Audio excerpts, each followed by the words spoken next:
Hello guys and welcome back to Held Dominance. Oh my god, it's Sunday and I've realised that there are news stories that I've missed this week and I'm going to do a one-of-a-kind countdown episode. It's not your usual top 3 list or even a 5 things list. No, it's going to be sensational,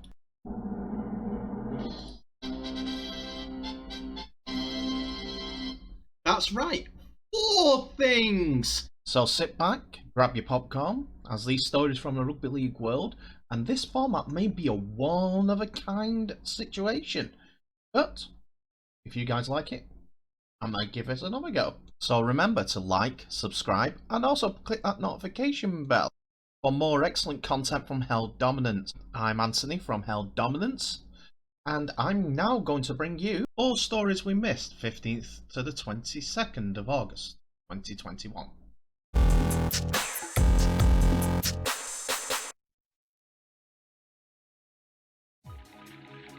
Is this Hurrell's last Rhinos game?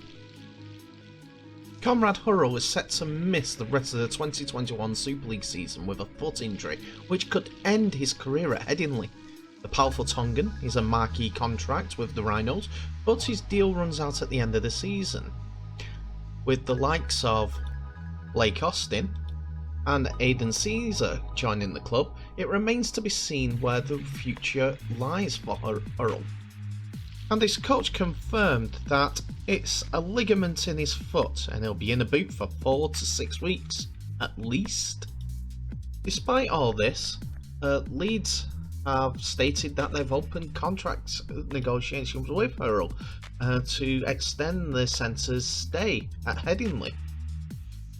Hurrell, though, has been linked with a sensational move to St Helens, a move which would see Hurrell link up with Tonga boss Christian Wolf, but Agar didn't see the move as a potential at the present as a possibility.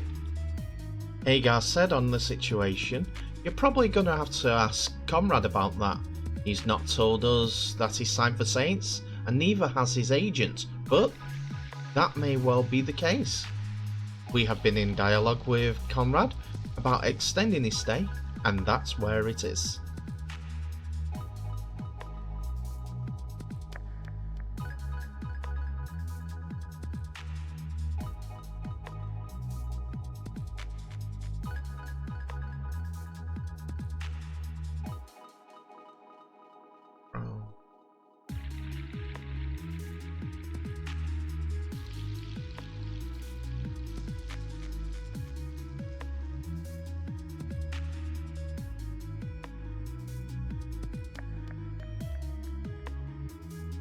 At this time, it may all just be speculation between Conrad Hurrell and St Helens, but with Australia-bound Kevin Nagama going back to Australia, as I mentioned, in the end of the year, that a Hurrell move might be a good option for Wolf.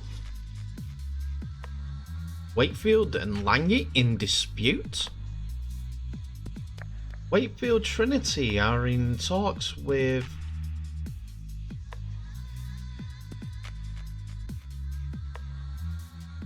Super League and the RFL due to the fact that they feel that Catalans player Sami Solny Lange had signed for them for the 2022 season, but instead he did a U-turn and signed for the Catalans Dragons, citing the sacking of Chris Chester being the cause that he didn't join the Yorkshire club. Rugby League Live understands that Trinity were confident that they had convinced Lange to sign a 3-year deal with the club next year and believed the 28-year-old was ready to sign a contract with the club.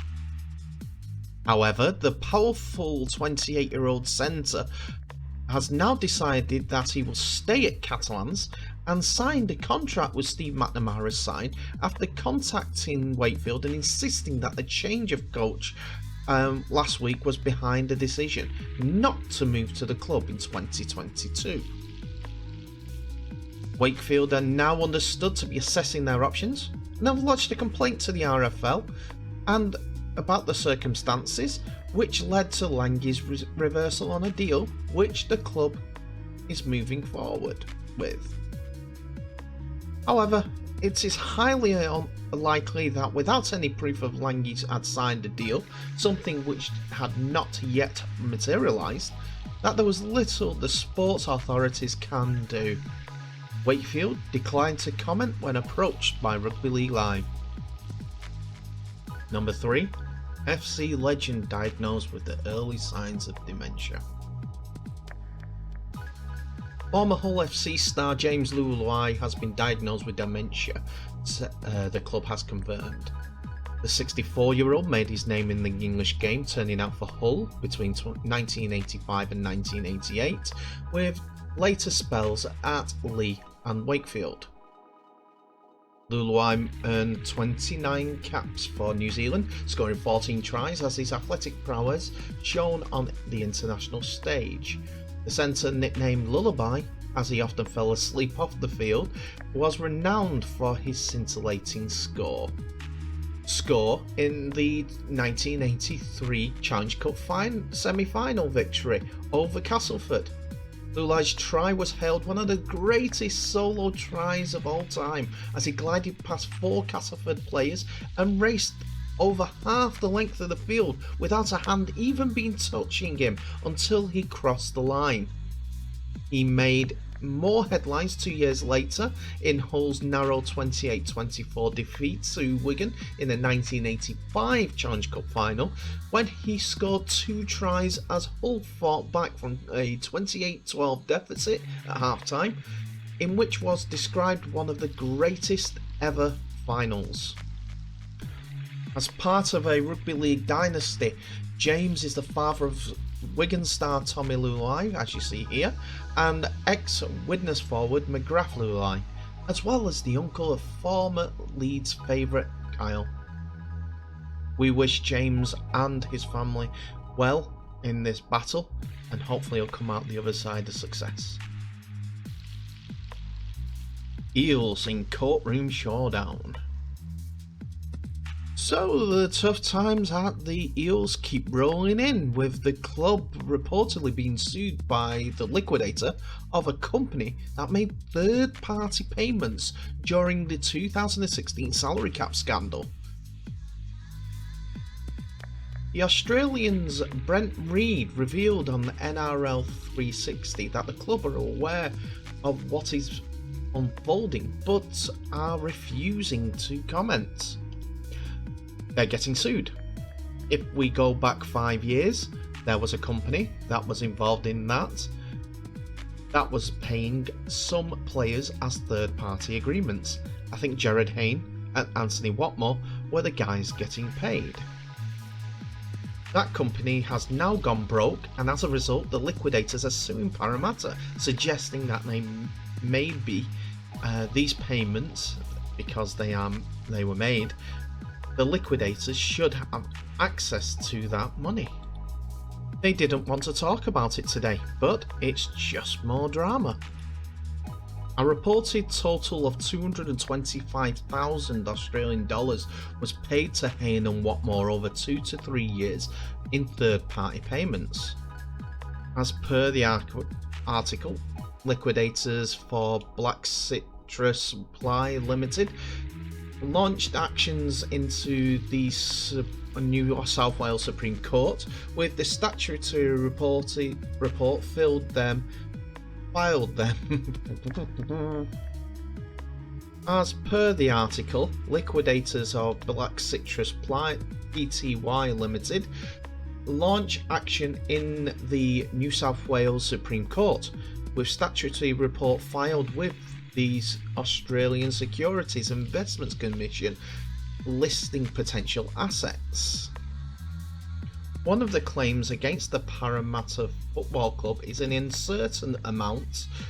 The NRL's investigation into the cap breach ultimately found that the Eels had made a series of third-party agreements via ScoreCube, a subsidiary of Black Citrus.